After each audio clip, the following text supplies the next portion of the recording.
میرے عزیز دوستوں اور بزرگوں، یہ میرے لیے ایک بڑی خوشی کی بات ہے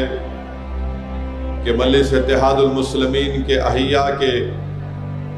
65 سال مکمل ہونے جا رہے ہیں۔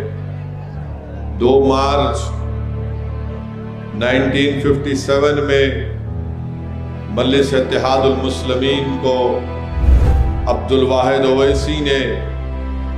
بھارت کے سمویدھان کے تحت ایک سیاسی جماعت کے طور پر اس کا آغاز کیا، اور آج الحمدللہ مجلس 2 مارچ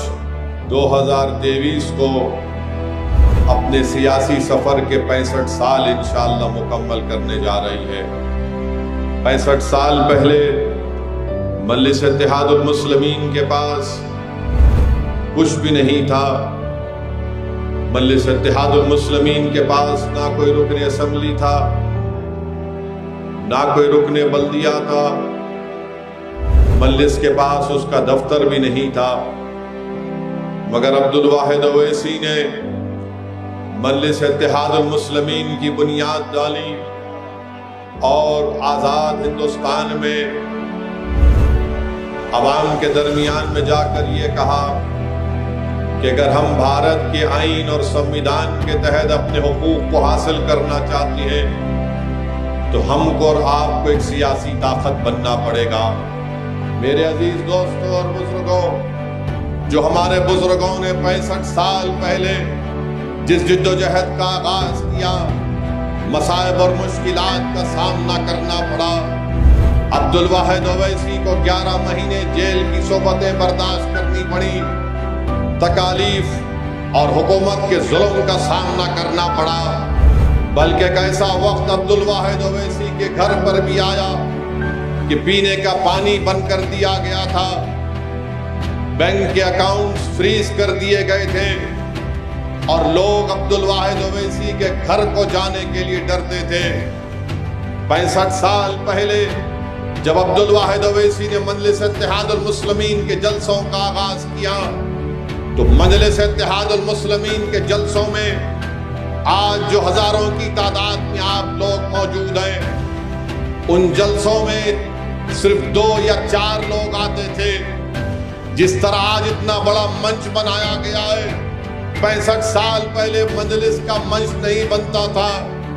ایک دیوانہ عبدالواحد اویسی 5 لوگوں کو کھڑا کر کے 1 گھنٹہ چل کر تقریر کرتا تھا اور لوگوں کو بتاتا تھا کہ یاد رکھو، اپنی دین کی تاریخ کو مت بھولو، سیرت النبی کا مطالعہ کرو، اور بھارت کے سمویدھان کے تحت اگر تم اپنے حقوق کو حاصل کرنا چاہتے ہو تو ایک سیاسی طاقت بنو۔ ایسے مجلس اتحاد المسلمین نے اپنے سیاسی سفر کا آغاز کیا۔ عبدالواحد اویسی نے اور اس زمانے کے ان کے تمام ساتھیوں نے اپنی زندگی کو قربان کر دیا اور اپنے چین و سکون کو مٹا دیا۔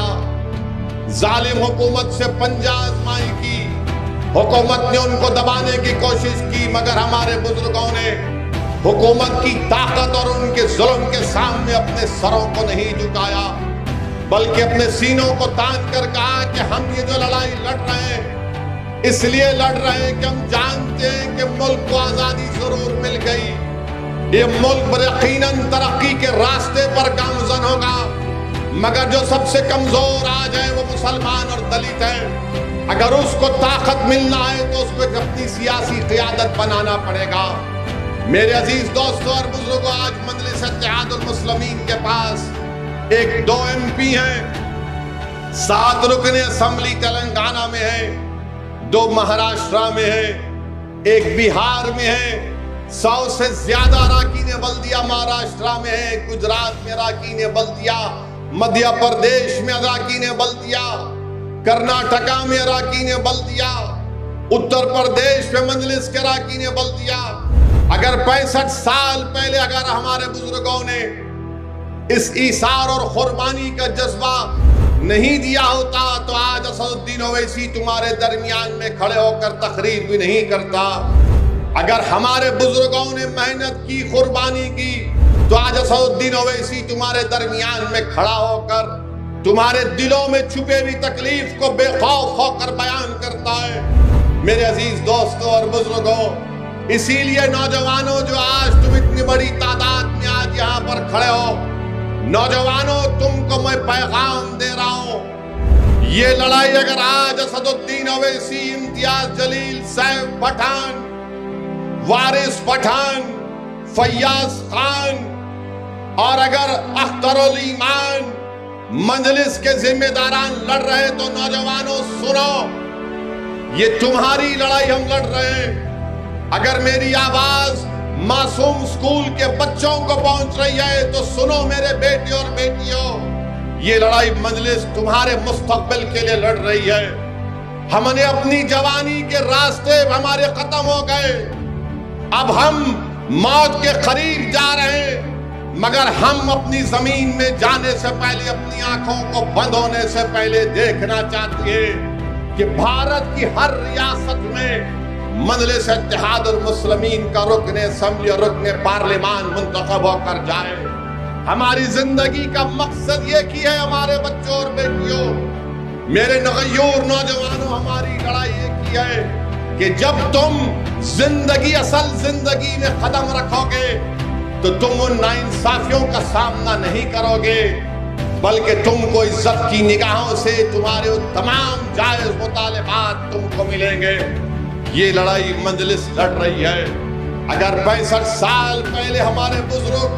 ڈر کر بیٹھ جاتے تو یاد رکھو کیا ہوتا۔